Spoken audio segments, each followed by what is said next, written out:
رئیس کمیته تفتیشات روسیه الکساندر باستریکین که با موقع آشکارای ملت‌گرایانه و ضد مهاجران نام برآورده است، تقاضا دارد تا در حالت از اشتراک در عملیات مخصوص حربی دست کشیدن مهاجران آنها را از شهروندی روسیه محروم کنند.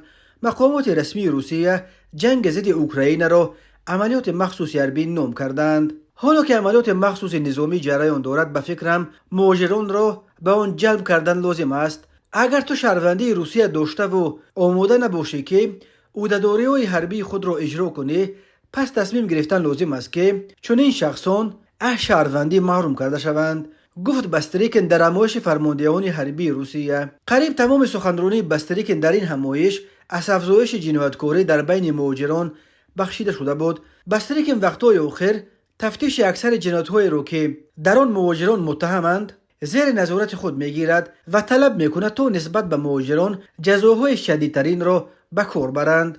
این در حالی است که ارتش روسیه که در اوکراین به کمبود شدید نیرو دچار شده است، از اول جنگ با صورت فعالانه تلاش دارد که مهاجران را با وعده معاش خوب امکان به آسانی گرفتن شهروندی روسیه به جنگ جلب کند. همین طور حالا در شهرهای روسیه با مقصد به قید حربی گذاشتن مهاجران را که صاحب شهروندی شدند ریتها گذرانده ایستادند. در مرکز سخار و دیگر مرکزهای همسان که مهاجران برای پتنت مراجعت میکنند نیز به تقریبا هر مهاجر جنسش مرد بستن قرارداد با وزارت مدافع روسیه را با وعده معاش و امتیازهای خوب پیشنهاد میکنند. سفارت تاجیکستان هنوز در روزهای اول جنگ ضد اوکراین شهروندان خود را هشدار داده بود که طبق ماده 401 کودکس جنایتی تاجیکستان اشتراک در جنگ‌ها در کشورهای دیگر تا 20 سال زندان مجازات دارد. با این وجود صد تن از مهاجران تاجیک و همین طور دهها محبوس تاجیک که در محبس‌های روسیه ادای حکم می‌کردند به وعده‌های دریافت آسان شهروندی و آزادی زودتر از محبس